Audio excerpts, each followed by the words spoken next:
दोस्तों आज जो है 2025 या ये कहें कि बॉलीवुड से आने वाले पिछले 2-4 सालों में सबसे मस्त हॉरर सीरीज निपटा डाली है भाई साहब। Amazon प्राइम वीडियो पे है, 8 एपिसोड हैं, 43 से 50 मिनट का एक एपिसोड है। इतना समय आपको देना पड़ेगा, आराम से देख सकते हैं। हालांकि 2 एपिसोड देखने के बाद आप रुक नहीं पाएंगे, ऐसे जगह एपिसोड्स को तोड़ा गया है ना कि क्या बताया जाए। वाह वाह वाह। तो भाई साहब वाकई में अगर एक लाइन में कहे ना तो डरा दिया। तो शुरू करने से पहले नमस्कार, आपका स्वागत है देखा क्या के एक और नए एपिसोड। तो इसकी कहानी कुछ यूं शुरू होती है कि अनु नाम की एक लड़की, जिसको दिखाते हैं कि वो दिल्ली के बस में ट्रेवल कर रही है, उसके पीछे एक ऐसे पहले नजर में तो सामान्य तौर पे एक लड़का बैठा हुआ है, जैसे कि आम जो है साथी ट्रेवलर होते हैं।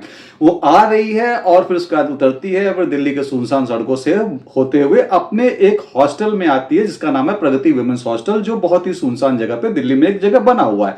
वहां पे आते ही अपने कमरे में जब वो एंटर करती है तो वहां पर कुछ और सहेलियां उसकी रहती हैं। तो ये लड़कियों का एक झुंड है जो उस हॉस्टल में रह रहा है। इस तरीके से जब वो आ रही होती है तो उसके रास्ते भर उसके ऊपर जो है रेड रेजर लाइट कोई चमका रहा था। अब ये सब सुनकर लड़कियों में कुछ बातचीत होती है, उसमें हो जाती है अपना फ्रेशन अप होने के लिए। फिर पता चलता है कि पीछे जो लड़का सामान्य तरीके से बैठा हुआ नजर आ रहा था, सहयात्री लग रहा था, उसने उसके कपड़ों के पीछे कुछ निशान छोड़ दिए हैं। जी हाँ, जैसे दिल्ली मेट्रो में एक बार आपने अखबारों में सुना होगा या कई बार आप न्यूज में सुनते होंगे कि सीमेंस के दाग छोड़ देते हैं लोग लड़कियों के पीछे पे। ऐसे मानसिकता के लोग तो रोजमर्रा की जिंदगी में ये सीरीज जो है आपको सिर्फ डराने का ही काम नहीं करेगी, ये सीरीज आपको औरतों के रियल मुद्दे और रियल इंसिडेंट से अवगत कराएगी, पितृसत्ता से, सोच से, दिनों दिन जो कैसे लड़ती हैं और लड़ने के बाद उनकी बैक स्टोरी के साथ वो कैसे आम जीवन में भी अपना काम करती रहती हैं। कहानी आगे बढ़ जाती है और अब दिखाते हैं कि मधु नाम की एक लड़की स्टेशन पर उतरती है और अपना बजट में वो एक रूम ढूंढ रही होती है और उसी प्रगति वुमेन्स हॉस्टल में चली आती है। वहां पर कई सारे लोग रहते हैं, जिसमें एक कांस्टेबल, लेडी कांस्टेबल भी रहती हैं, इलू मिश्रा,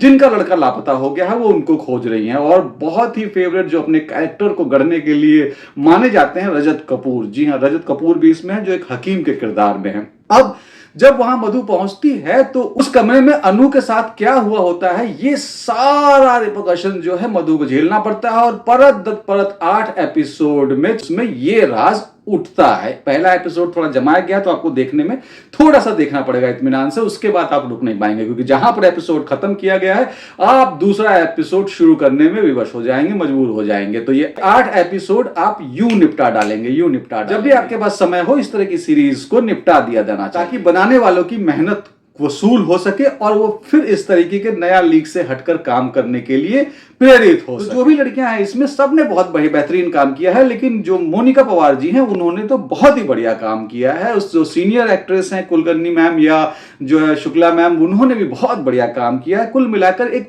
बढ़िया काम की चाशनी में लिपटा हुआ बढ़िया लिखाई है, बढ़िया डायरेक्शन वाली सीरीज। तो ये सीरीज जो है बिल्कुल देखने लायक है, बिल्कुल मत छोड़िएगा। और अगर आपने अब तक मेरा ये वीडियो देखा है तो आपका बहुत बहुत शुक्रिया, थैंक यू। फिर मिलेंगे यहीं इसी चैनल पे, आइएगा जरूर।